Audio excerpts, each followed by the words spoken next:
जब शहराम जनिया से एक सख्त सवाल करता है, मैं ज्यादा अहम हूं या तुम्हारी जाब, जेनिया बगैर सोचे समझे जाब को चुन लेती है। यह सुनकर शहराम का दिल टूट जाता है।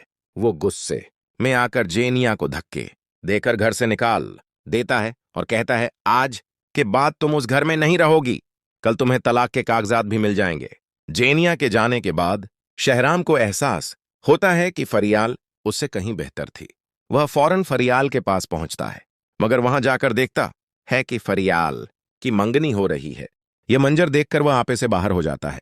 आगे बढ़कर दूसरे लड़के का गरीबान पकड़ लेता है और कहता है, यह मेरी मोहब्बत है, तुम यहां से चले जाओ। सबके सामने वो फरियाल का हाथ थाम लेता है और ऐलान करता है, मैं उससे शादी करूंगा। मुझे अपनी पहली बीवी से धोखा मिला, मैं नहीं चाहता कि उसके साथ भी कोई जुल्म हो।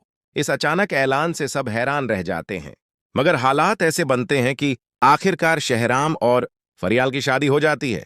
दूसरी तरफ जेनिया यह सब देखकर जल बन जाती है। वो इंतकाम की आग में अंधी होकर फरियाल को नुकसान पहुंचाने का फैसला करती है।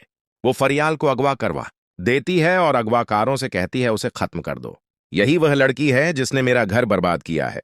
मगर हालात पलट जाते हैं। जेनिया पकड़ी जाती है और शहराम के सामने ला खड़ी की जाती है। वो जमीन पर गड़गड़ा कर कहती है, शहराम मुझे माफ कर दो, मेरी गलती की इतनी बड़ी सजा ना दो। शहराम सख्त लहजे में पूछता है, फरियाल कहाँ है? मगर जेनिया फिर भी नहीं बताती। आखिरकार शहराम उसे पुलिस के हवाले कर देता है और कहता है, जब तक तुम सच नहीं बताओगी तुम्हें यहां से नहीं निकाला जाएगा। अदालत में पेशी के दौरान आखिर जेनिया टूट जाती है। वो सबके सामने सच कबूल कर लेती है। आंखों में आंसू लिए वो कहती है, मुझे कुछ नहीं चाहिए, बस शहराम चाहिए। मैंने सब कुछ इसीलिए किया, मैं उसे खोना नहीं चाहती थी। अदालत में खामोशी छा जाती है और सबको यह एहसास होता है कि जद, हसद और गलत फैसलों ने एक बार फिर सब कुछ तबाह कर दिया। अदालत में जीनिया के एतराफ के बाद माहौल इंतहाई संजीदा हो जाता है। जज सख्त लहजे में कहता है कि मोहब्बत के नाम पर जर्म को किसी सूरत मुंह नहीं किया जा सकता। अगवा जैसे संगीन जर्म पर जीनिया को अदालती तहवील में भेज दिया जाता है और केस का फैसला महफूज कर लिया जाता है। इधर शहराम का दिल बेचैन होता जा रहा होता है। उसे सिर्फ एक ही फिक्र खाए जा रही होती है, फरियाल कहाँ है और किस हाल में है।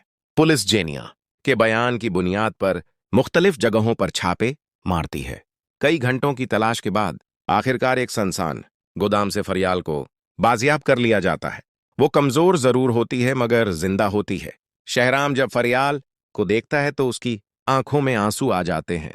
वह फौरन उसके पास जाकर उसका हाथ थाम लेता है और कहता है, मुझे माफ कर दो, यह सब मेरी गलतियों का नतीजा है कि तुम्हें यह सब सहना पड़ा। फरियाल कमजोर मुस्कुराहट के साथ कहती है, कसूर तुम्हारा नहीं हालात का है, बस अब सब ठीक हो जाएगा। चंद दिन बाद अदालत का फैसला आता है। जेनिया को अगवा और साजिश के जुर्म में कई साल कैद की सजा सुनाई जाती है। वो अदालत में खड़ी रो रही होती है, मगर अब कुछ बदल नहीं सकता होता। यह सब देखकर शहराम के दिल में एक अजीब सा सुकून और दर्द एक साथ पैदा होता है। वो माजी को वहीं छोड़कर आगे बढ़ने का फैसला करता है। फरियाल भी उसके साथ नई जिंदगी शुरू